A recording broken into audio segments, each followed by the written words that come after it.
豹2是主要服役于德国联邦国防军的主战战车，总共有 A1 到 A7 等多个型号，被公认为当今性能最优秀和均衡的主战战车之一。在同时代的西方主战战车中拥有极为突出的外销成绩，这也使其至今仍不断地推出修改型以满足不同的需求。豹2设计始于1960年代末期，由克劳斯·马菲制造，主要技术源于当时的西德和美国的 MBT-70、KPZ-70 计划。1970年，该计划因达不到两国军方的要求而流产。西德在原计划的设计基础上重新设计了车体、炮塔和火炮，发展成了豹2型主力战车，而美国则发展为 M1 艾布兰主力战车。豹2的主要特点是在当时的西方国家中率先使用了120毫米口径滑挡炮，拥有1500匹马力的柴油发动机、液压传动系统、高效能冷却系统和指挥仪式射控系统，成为西方国家20世纪末21世纪初的主流战车，多次在加拿大陆军杯比赛中夺冠。豹2的设计思想影响了多个国家主力战车的设计。美德两国在1960年代后期合作研发 MBT-70 战车，虽然以破局告终，之后双方各自发展自己的新一代主力战车，但两国仍保持技术交流，并改为次系统及零部件层面的合作。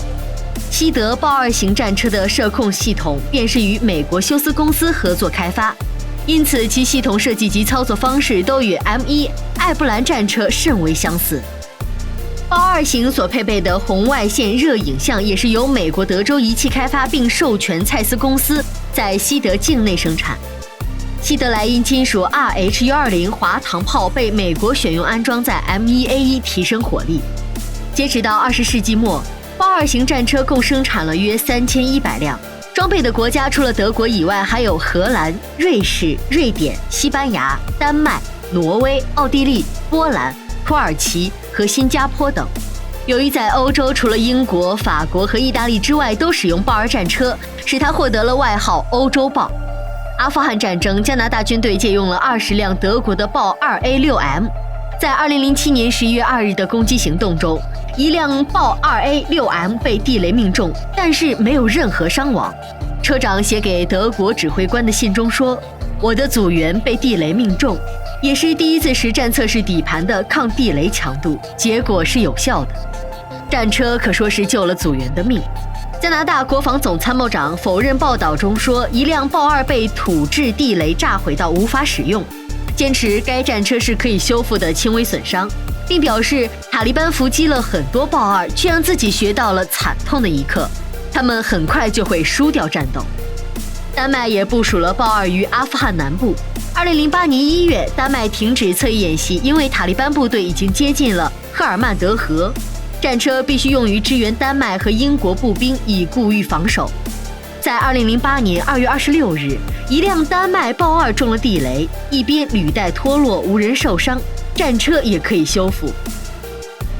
2016年，一辆在叙利亚执行任务的土耳其豹2型战车被伊斯兰国武装部队用一枚反战车飞弹击毁，这是豹2战车自上世纪70年代问世以来首次在实战中被摧毁。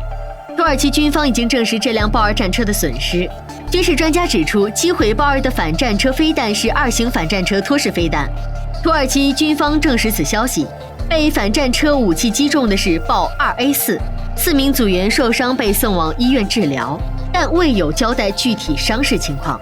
虽然土耳其否认干预叙利亚的作战遭遇严重伤亡，但新闻媒体发放的画面显示，被击毁的豹2战车炮塔被炸飞，另外有2辆土耳其军的豹2战车被掳获。